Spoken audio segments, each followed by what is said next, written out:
오늘 말씀은 역시 심판에 관한 말씀입니다.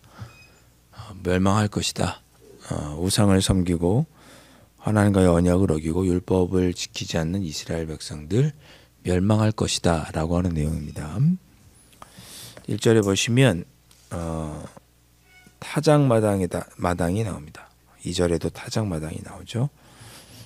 아마도 추수할 때인 것 같습니다. 이스라엘 백성들에게는 초막절이 추수하는 절기인데 가장 기쁘고 즐거운 날, 너희들이 좋아할 것이 없다. 기뻐 뛰놀지 말라. 이렇게 1절에 말씀합니다. 너희들이 망하게 되었는데 뭐가 그렇게 좋아서 기뻐 뛰노느냐.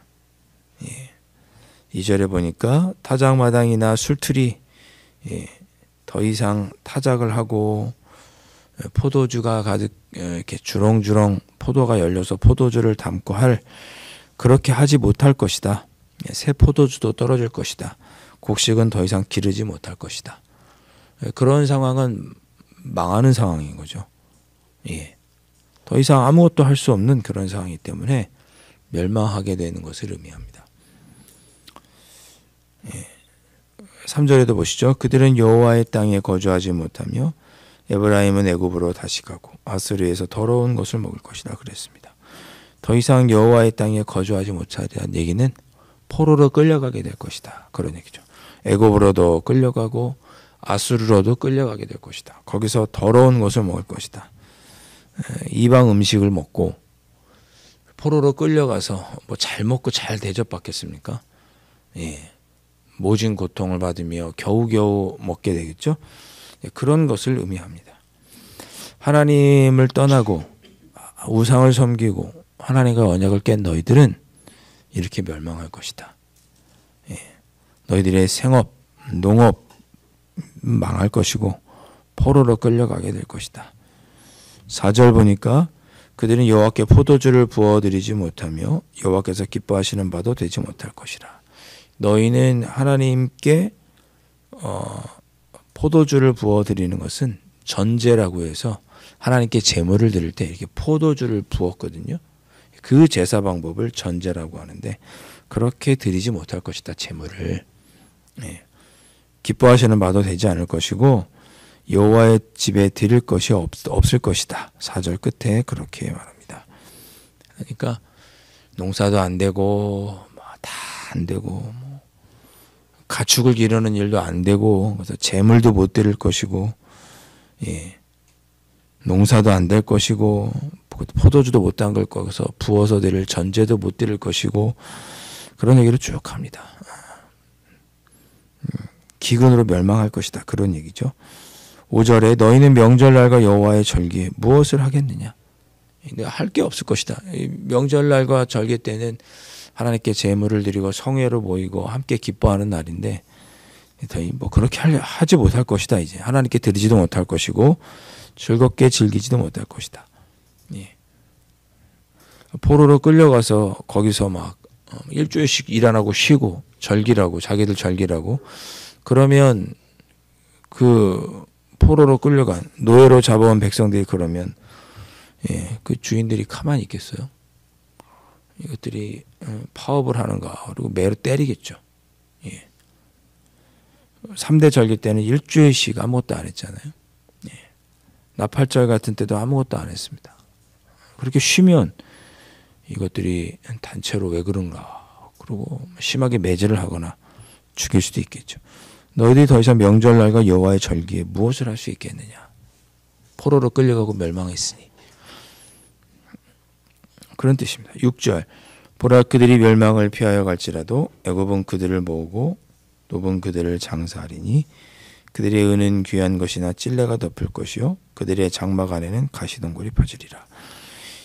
너희들이 멸망을 피해서 또 애굽으로 도망가고 높 땅으로 도망가더라도 너희들의 삶에 은 같은 귀한 것에 찔레가 덮을 것이고 집에는 가시덤불이 펼쳐라. 이거 비유적인 표현이죠. 하는 일도 안 될 것이고 다 빼앗길 것이고 망하게 될 것이다. 이것을 찔레가 덮을 것이고 가시덩굴이 퍼지리라 이렇게 표현했습니다. 멸망하는 날을 7절에 형벌의 날이고 보응의 날이다 이렇게 표현했습니다. 하나님의 뜻대로 살지 못하는 자들아, 형벌의 날이 임하고 보응의 날이 왔다. 너희들이 알게 될 것이다. 8절, 에브라임은 나의 하나님과 함께한 파수꾼이며 선지자는 모든 길에 친 새 잡는 자의 그물과 같고 그랬습니다. 선지자는 모든 길에 친 새 잡는 자의 그물과 같다 그랬습니다. 하나님께서 여러 번 선지자들을 보내서 돌아오라고 한 거죠. 잘못된 길에서 돌이키라고 여러 번 얘기했는데, 여기서 말하는 에브라임은 이스라엘 족속을 가리킨다는 것보다는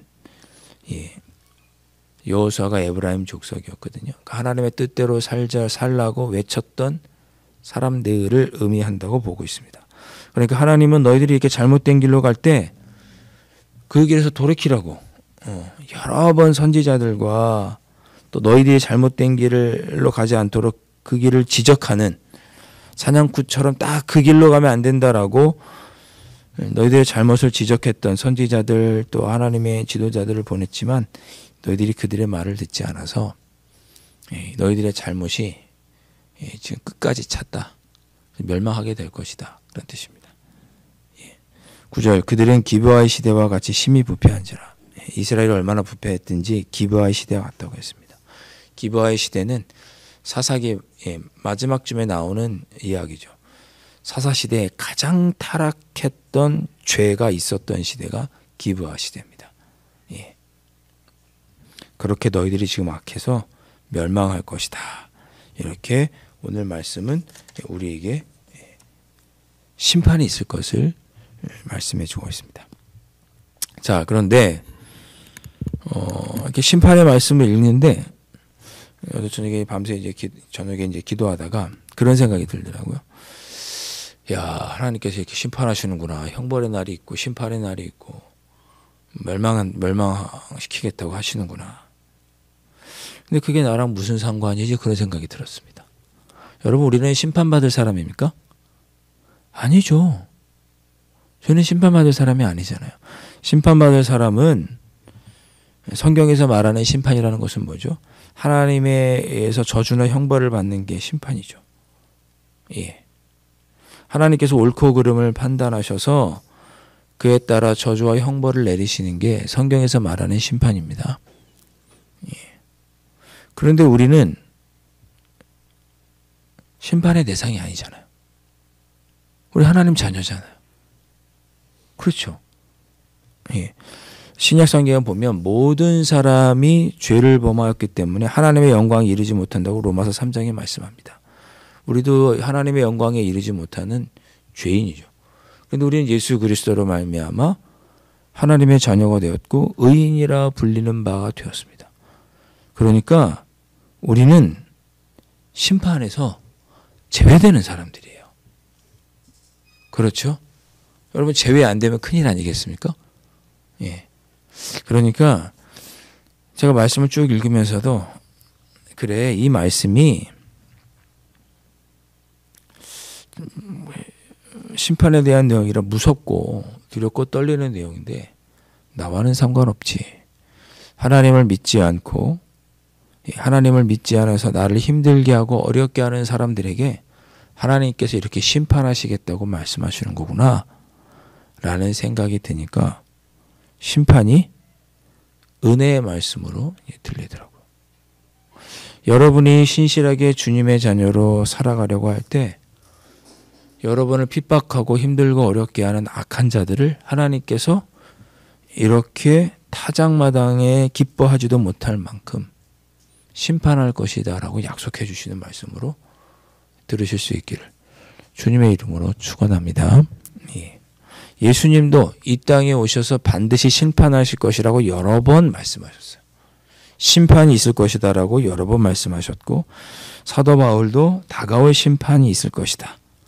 그래서 그리스도인들과 그리스도와 그리스도인들을 박해한 자들을 심판할 것이다 라고 사도 바울도 예고했고 요한계시록에 보면 마지막 심판엔 사탄이 심판받을 것이다 라고 묘사하고 있습니다. 우리가 심판받는 게 아니에요. 물론 우리가 하나님 아버지 앞에 그건 있겠죠. 우리가 하나님의 자녀로서 하나님이 기뻐하시는 삶을 살아야겠죠. 그래서 그 삶을 우리가 온전히 살지 못해서 상급을 받지 못할 수는 있지만, 그러나 우리가 영원한 심판에 들어가지는 않습니다.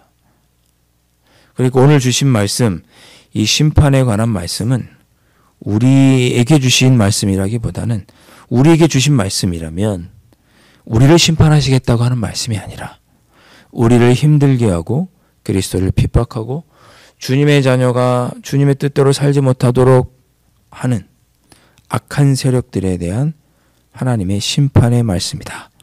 여러분, 이렇게 이해하시고 힘들고 어렵고 나를 괴롭게 하는 그 모든 상황을 반드시 하나님께서 선악간에 심판하실 것이라고 하는 은혜의 말씀으로 읽으시고 마음의 위로와 용기를 얻으시는 여러분들 되실 수 있기를 바랍니다. 여러분을 힘들게 하고 어렵게 하는 그 악한 문제 뭐가 있으십니까? 생업의 문제일 수도 있고, 또 생업의 문제 중에도 그렇게 나를 힘들게 하는 문제가 있을 수 있고, 가족 중에 그렇게 할 수도 있고, 인간관계에서도 그런 일이 있을 수도 있고, 근데 하나님께서 그 모든 일들을 선악간에 반드시 심판하신다고 약속하십니다.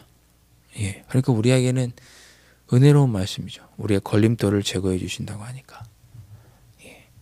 오늘 말씀을 통해서 기도하실 때 하나님, 저에게는 심판이 없고 저를 힘들고 어렵게 하는 자들에게는 심판하셔서 나로 하여금 그 심판에서 벗어나 치유와 회복을 누리게 해주시겠다고 약속해 주시니 감사합니다. 이렇게 감사의 기도를 드리시는 이 새벽이 되실 수 있기를 주님의 이름으로 축원드립니다. 기도하겠습니다. 주님, 심판에 관한 말씀을 읽으면서 저희들이 하나님의 뜻대로 더 열심히 살아야겠구나 라고 하는 경각심을 갖고 또 마음에 새로운 다짐을 하는 것은 너무나 귀하고 아름다운 일입니다. 아버지 하나님, 저희들의 신앙이 거기서 한 단계 더 나아가 나는 심판의 대상자가 아니고 나를 지치고 힘들게 하는 악한 세력들을 하나님께서 반드시 심판하실 것이라고 하는 은혜와 치유와 회복의 말씀으로 깨달아서 아버지 하나님, 힘들고 어려운 중에도 나에게 베풀어 주실 하나님의 은혜를 생각하며 힘들고 어려운 이 순간을 잘 견디며 기도하며 나아가는 저희들이 되게 하여 주옵소서. 하나님, 저희들을 지치게 하고 힘들게 하는 그 악한 마귀 사탄의 기교를 물리쳐 주시옵시고, 삶의 어려움들도 주님을 온전히 바라보기 힘들게 하는 어려운 문제도 하나님께서 해결해 주셔서 늘 기쁨과 감사함으로 능력 있는 하나님의 자녀로 살아가는 우리 모두가 될 수 있도록 축복하여 주시옵소서. 귀하신 예수 그리스도 이름으로 간절히 기도하옵나이다. 아멘. 하늘에 계신 우리 아버지, 아버지의 이름을 거룩하게 하시며 아버지의 나라가 오게 하시며 아버지의 뜻이 하늘에서와 같이 땅에서도 이루어지게 하소서. 오늘 우리에게 일용할 양식을 주시고 우리가 우리에게 잘못한 사람을 용서하여 준 것 같이 우리 죄를 용서하여 주시고 우리를 시험에 빠지지 않게 하시고 악에서 구하소서. 나라와 권능과 영광이 영원히 아버지의 것입니다. 아멘.